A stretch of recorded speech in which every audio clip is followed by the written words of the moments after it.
Still a little stunned. Still woke up, and the first thing that went through my mind is this morning: is Tennessee still number one? Did I dream that? I mean, it really is kind of in that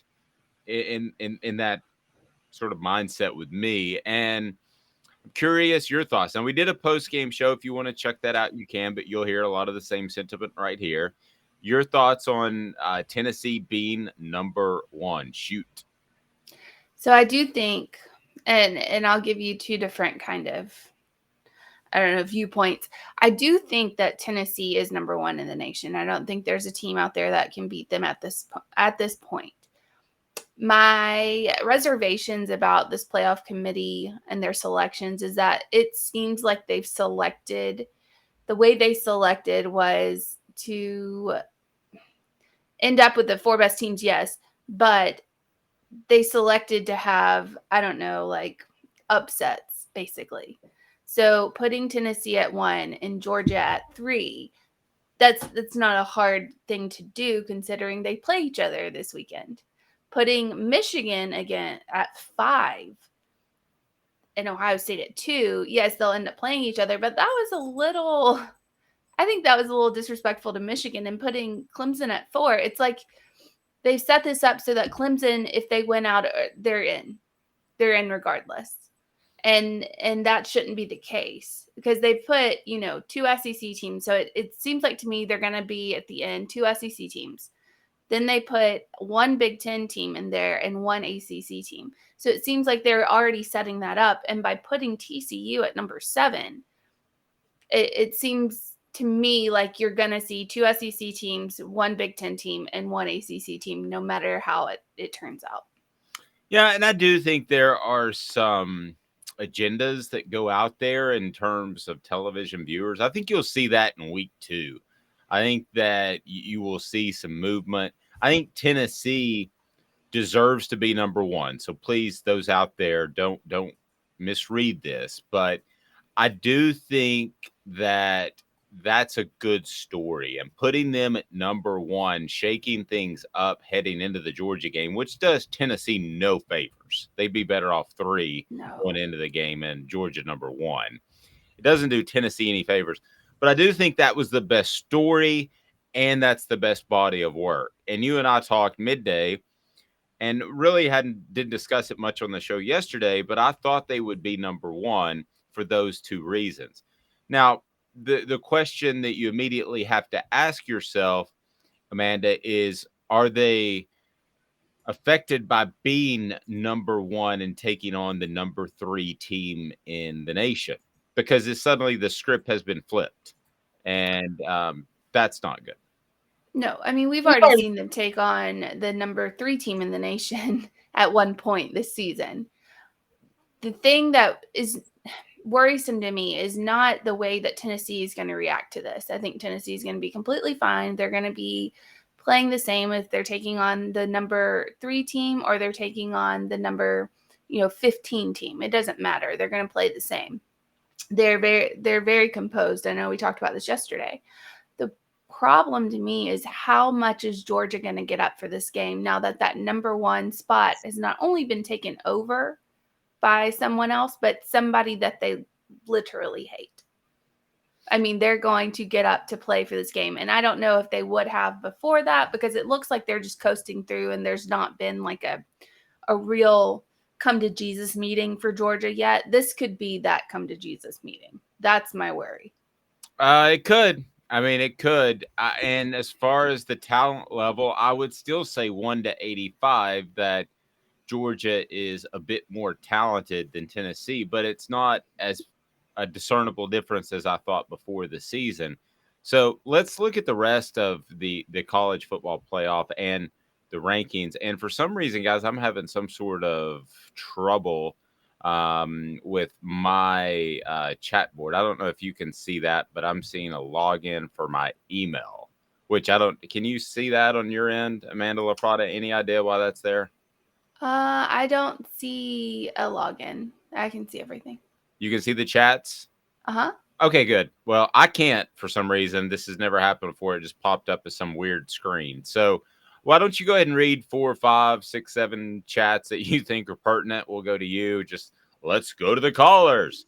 So Okay. you can go ahead and read 4 or 5. But we want to get your thoughts, and you're a part of the community and the family, and we love that. So like, subscribe, and share. And go ahead and shoot, Amanda, and then we'll go through the rest of the top 6, 8, 10 somewhere in there. Okay, so Trevor saying Nolan Smith out for Georgia. They're for sure blitzing a bunch now. Yes, I agree with that. Crazy Nugs. Amanda, if last year was a rebuilding year for Alabama, what is this year? This is a bad coordinator year. That's what that's called, Crazy Nugs. I can't argue with that. No. That very well could end up burning Georgia big time if Tennessee is ready for that. I think he's talking about the rankings. That's Trevor again. John saying rebuilding part 2. Oh, that's to Alabama. Kevin the Bacon, have a Zol beer and move on. That's right. Zulbeer.com, xulbeer.com is the official craft beer of Off the Hook Sports. So any others out there that you want to get to, or do we want to continue to break down the college football playoff ranking? So Jamie said playing Tennessee this Saturday, Georgia was going to be motivated anyway. I think maybe a little bit, but I feel also that Georgia is going to get up more because they feel disrespected. I think teams tend to do that when you disrespect them. And do not think for a second that Kirby Smart and his staff is not going to use, they're not going to use the oh, they put you at third, they're disrespecting you kind of thing. They're going to use that. That's going to be taped all over their locker room this morning. I guarantee it. No question. I have zero question that is the case. Does it really affect the game?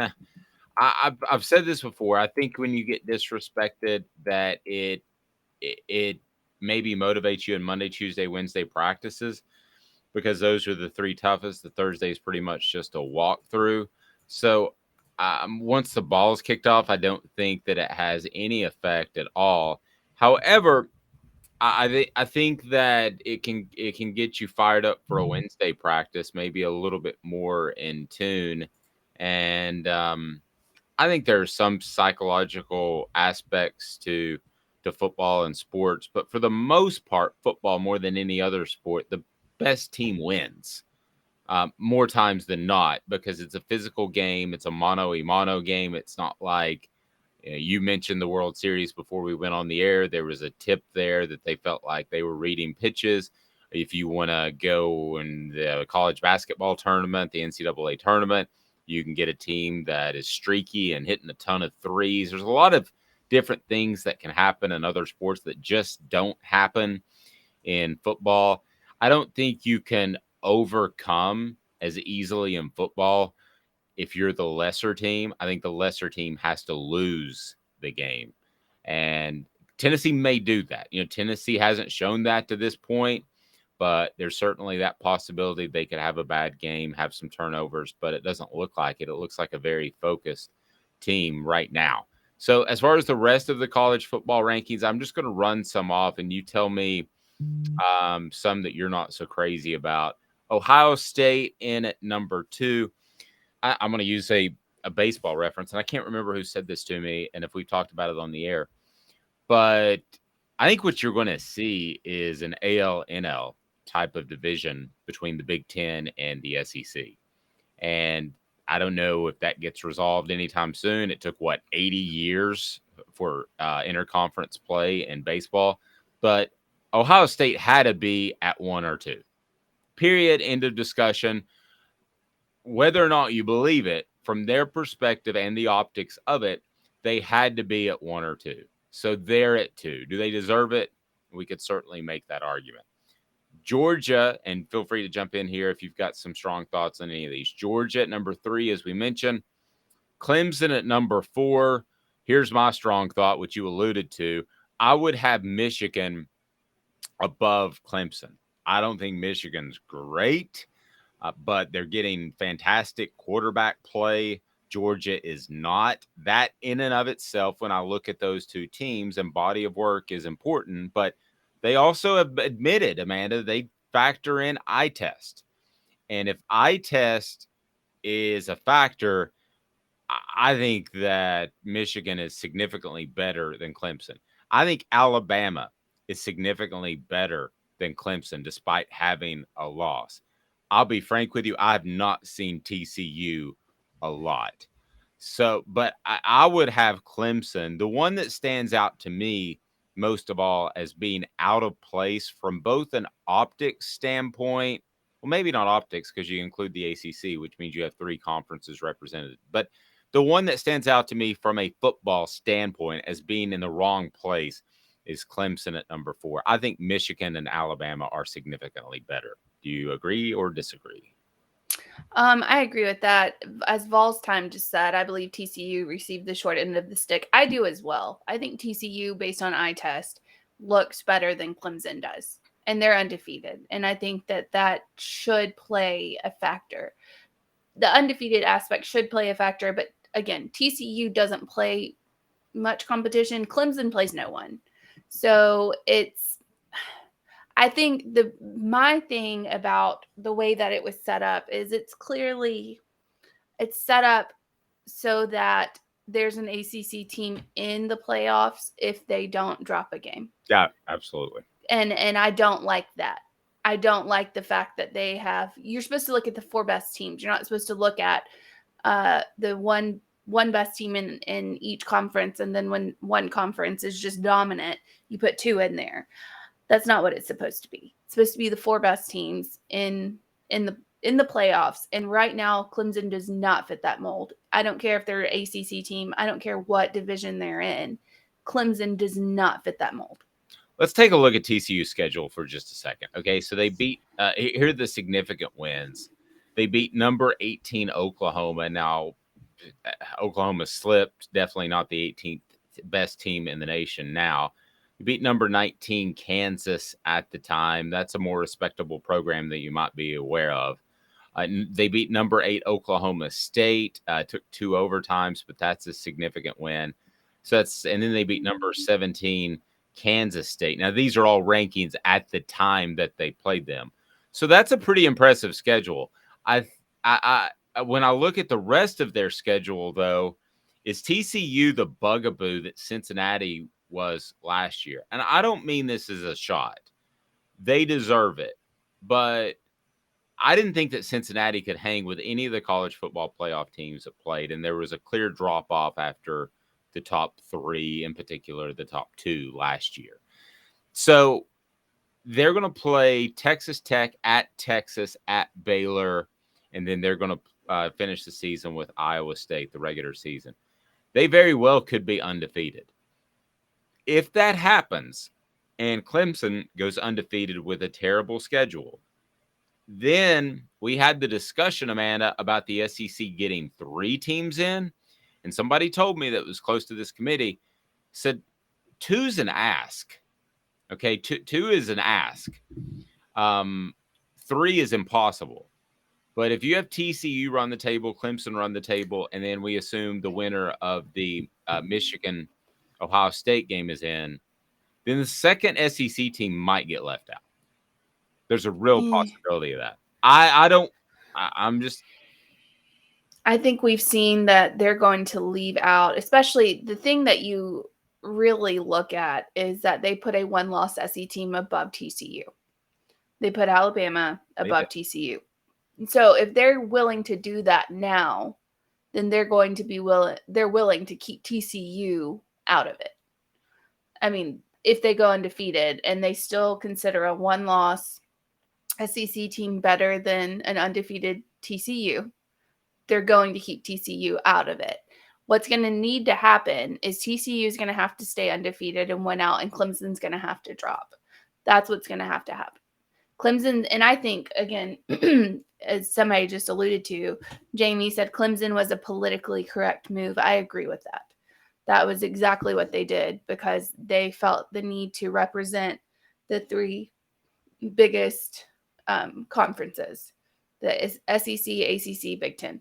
They had to represent all of them. But I think that Clemson's going to drop the game this weekend against Notre Dame. And if Clemson drops one, if TCU drops one, what are you looking at after that? Oh, well, then I think 2 SEC teams make it, clearly. Yeah. So, Well, I think they do anyway, but well, if TCU and Clemson wins out, I think there will be 1 SEC team in it, as much as I hate to say it. I don't think so, just because they've ranked a one-loss SEC team ahead of TCU. But remember, again, you have to come back to this point. This is not like the AP. And do you remember when you used to, as a kid, watch the AP and they'd have the rankings come out? You'd see a team climb, and they did have to climb. Somebody ahead of them had to lose. That's not really the case anymore. A team can play poorly in front of them. And I've seen the college football playoff make some pretty massive shifts, not based off a loss, but how a team played. So that's not going to affect Tennessee, Georgia, unless one team just shows up completely flat. But let's say, for instance, kind of proves your point and mine at the same time, even though they're not exactly the same. But let's say Clemson barely beats Notre Dame. Clemson barely beats Notre Dame 13-10. It's an ugly game, and they look like hot garbage. Okay, well, then Clemson could drop. Other than that, if they win out and TCU is able to win out, I think what this college football playoff committee would like is to have 4 conferences represented. I think they want this 4-team playoff to be over as soon as possible and get to 12 so they can eliminate some of these conversations. No, I'm sure they do. Yeah, I mean, I bet everybody in that group is like, holy gravy, can't we please get to 12 teams like yesterday? And if that happens, then you eliminate a lot of these conversations. However, as of this point, I think if TCU and Clemson win out, it might be some massive move where a one-loss team like Alabama is ahead of TCU, and then in the last ranking, they don't include them, or a one-loss Georgia or a one-loss Tennessee. That could be the case. But if TCU runs the table based off getting Cincinnati in last year, if Clemson runs the table, and you don't think they will, I think they will, then I think they want to have as many conferences in there. It goes back to politics. I'm not saying it's right, Amanda, but it does go back to politics in a lot of ways, in that they want multiple conferences represented. See, I think, as somebody just alluded to, sorry, I got to get their name, John. He said that the playoffs are made for TV production. They will choose the 4 teams out of the top 5 or 6 that they feel will draw the highest TV audience. I agree with that. And the reason why I agree with that is because when we saw them try to include all 4 conferences, or 3 conferences, or however many they included, I can't remember. They put Washington in there one year. Mm-hmm. And Alabama played Washington. And I think it was Alabama, Washington, Ohio State, and Clemson, I'm pretty sure. So 4 conferences were represented. And they put Washington in there, and that fell completely flat. I think last year they didn't have a choice but to put Cincinnati in there. I don't think there was anybody else that was even close to be able to go in. Now, I agree. I think they're going to go with what will be best for TV ratings and what will make the most money. So if that comes down to having undefeated TCU in there, or a one-loss Georgia, or a one-loss Alabama, or a one-loss Tennessee, they're going to pick that one-loss SEC team. That's just common sense, money-wise. They're going to pick the one loss. You're right. Average college football fan can name how many players on TCU's roster? None. None. Okay, none. So if you're looking for, there are 2 ways to go about it from a TV perspective. One, you get the TV market, so theoretically you get the Big 12 markets in there, right? Theoretically, okay. Yes. The other way to go about it is the most scintillating matchups. Well, if you want the sexiest teams out of this, I can go ahead and tell you the 4 sexiest teams, and I'm basing this off fan base support. That's going to be, I'll tell you the 5. Tennessee, in no particular order, Alabama, Georgia, Ohio State, Michigan, Clemson. those are your 6 that you would choose from if you're just looking for scintillating good TV talk that average college football fan is going to say, "Oh boy, Clemson plays Michigan tonight in the semifinal." That they're watching it more than TCU. Well, yeah. That's Yeah, that's but why. So if they go about it that way, then I don't know what's in their heads. Theoretically, you should just pick the 4 best teams. that's my point. You should pick the 4 best teams, but they're not going to because they don't want 3 teams in one conference in a 14 playoff. Now, when it comes to 12, I think you'll have 4 SEC teams in there probably. But right now, they don't want 3 SEC teams in a 14 playoff. And that, I mean, I guess that's understandable, but I think keeping somebody out who is one of the top 4 teams is doing a disservice to what this is intended to be. I agree.